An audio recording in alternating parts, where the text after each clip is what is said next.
एक समय था जब बस्तर का नाम सुनते ही मन में डर और असुरक्षा की तस्वीर उभरती थी। नक्सलवाद, पिछड़ापन और विकास की मुख्य धारा से कटा एक इलाका। दशकों तक बस्तर की पहचान लाल आतंक के साये और उपेक्षा की खबरों तक सिमट कर रह गई थी। ये वही दौर था जब देश में कांग्रेस के नेतृत्व वाली यूपीए सरकार थी। नीतियां कागजों पर बनी, घोषणाएं भी हुईं, लेकिन जमीन पर न विकास पहुंचा और न ही नक्सलवाद सोच पर कोई निर्णायक प्रहार हो सका। नतीजा, बस्तर जैसे इलाके सालों तक खौफ और पिछड़ेपन की बेड़ियों में जकड़े रहे। लेकिन अब तस्वीर बदल रही है और ये बदलाव सिर्फ नारों में नहीं, धरातल पर दिख रहा है।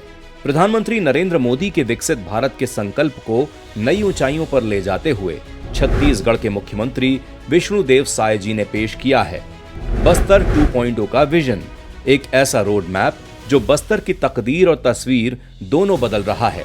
2500 किलोमीटर से ज्यादा सड़कों का जाल, 150 से अधिक नए पुल, रावघाट जगदलपुर रेल लाइन का तेजी से बढ़ता काम और जगदलपुर एयरपोर्ट का आधुनिक स्वरूप। अब बस्तर देश के महानगरों से सीधे कदम ताल कर रहा है। स्वास्थ्य सेवाओं में भी क्रांतिकारी बदलाव आ रहा है। बस्तर और दंतेवाड़ा में सुपर स्पेशलिटी अस्पताल अब तैयार हैं। अब इलाज के लिए बस्तर के लोगों को मीलों दूर भटकना नहीं पड़ेगा। शिक्षा के क्षेत्र में पीएम श्री स्कूलों के जरिए वनांचल के बच्चों को वैश्विक स्तर की शिक्षा मिल रही है। पर्यटन में भी नई पहचान बन रही है। चित्रकूट, तीरथगढ़ और कांगेर वैली अब इंटरनेशनल टूरिज्म सर्किट का हिस्सा बनने की ओर अग्रसर हैं। जो क्षेत्र कभी विकास की दौड़ से बाहर था, आज वही इनोवेशन और अवसरों का केंद्र बन रहा है। इतना ही नहीं, आर्थिक रूप से आत्मनिर्भर बनाने के लिए 2029 तक 85% परिवारों की आय को दोगुना करने का संकल्प लिया गया है। साथ ही तेंदुपत्ता और वनोपज का सही मूल्य अब बिना बिचौलियों के सीधे आदिवासियों के हाथों में पहुंच रहा है।